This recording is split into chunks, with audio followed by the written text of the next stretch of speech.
Kaya neriana irena gwadni dialen tayo tinbay joway no ramengo. Agana mengo rabalariya kabiya ngai.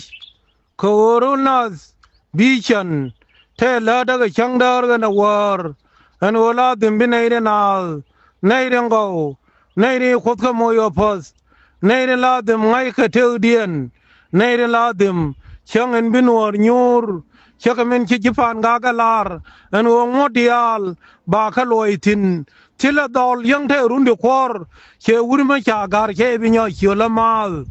agana membalar yen tama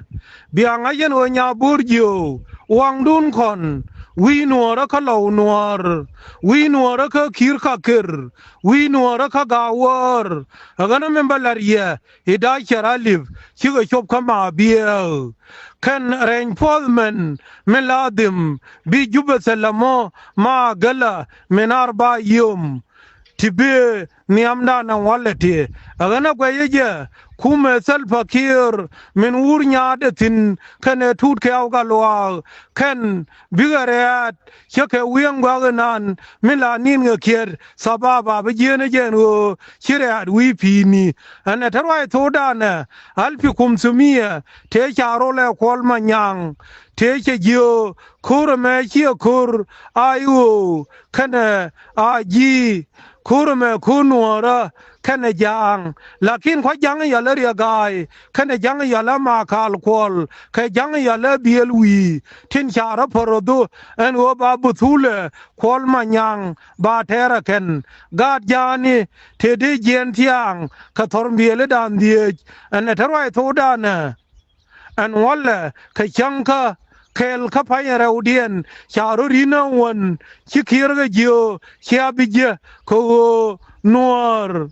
chalar na bi chanan o chigo chop ko jube kan ngani nuor dial chaka gol mandare ka tarja belado ana tarwai thodana kanai ya unelier selamo ka ken run ko luri ba kang baba ma na du kel ke mathianga nyor kana gwelweng ke tiger ke jawda lamni run anin chala wang dun kon ke bite ni betere jube run wodni amarat agana nei na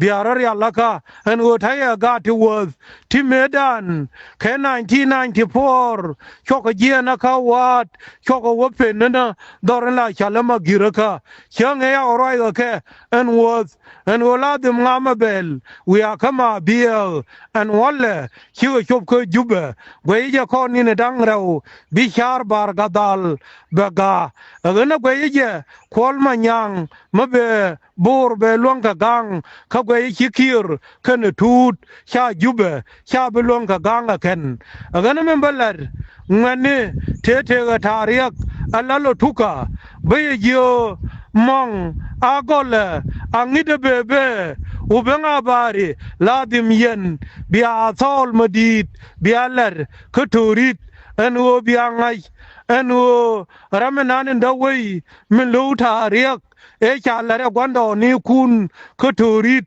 enu ladim bane wajuikel ke jube agana bia roduri alaka ko ladim bia ngadenu manyumaji ladim bia kwer ke kur bia dovdial timbe ke numali timbe kaka poita timbe ke turit bia machala gapel turuk bialar ko cha dabinan men tador kier cha binyo nangrar bane ye bab mi ke junubin timasakin anila chala jaywan goyeje bater batub de yorador cheraga dor king bita Suria meyoda ana mara mete etalata ushirindur kulu ramala beke cha kuide be wete diamond chin ko engwal e cha chang milik asabik kan milik eraude ke milik endiogian gwal in cha chang selfakir kana yan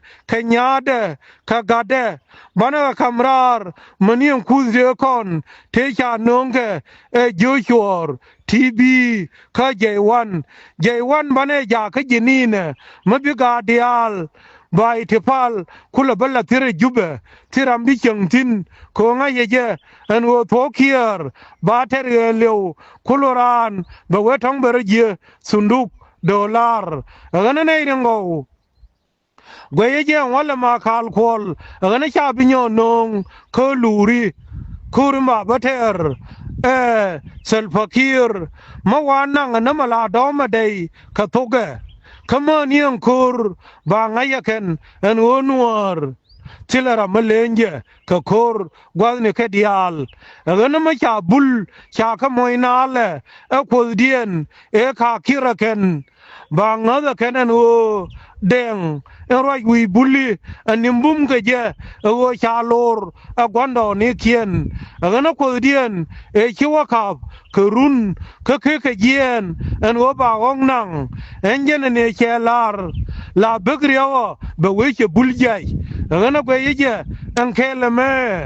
be yara ro yelar ga marial galwa ko mbul anen thoka ke tutke aw mani changedan e cha ja ka mudi chare kare abla mate ninda wal kare walar kama yom kare lar kaman kien kare lar ro nyimbol niembul anen ke mo an wo cha ko nang wane cha dong ka wane tile mangaye tin agana nei ngo biang naden wo we bulli be jal khel nuare ke pekte kade bi cham ye dang diok tieng kenala dim ba me chalar atang khwan ba choda ken ba me chalar a poline ba choda ken agana ro yelar ga poline bi ka lo gai ne chang e cheliu engen lar ga ke tut en kam ne je yo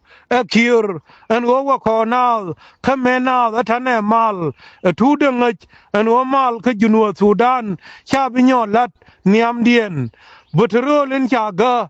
ba kha he dama niam dun agana biangai en wo yen cha imeti cha met ko wo cha makan ne dab ni ke tete de ka pam cha kanang cha wo ja kana ke je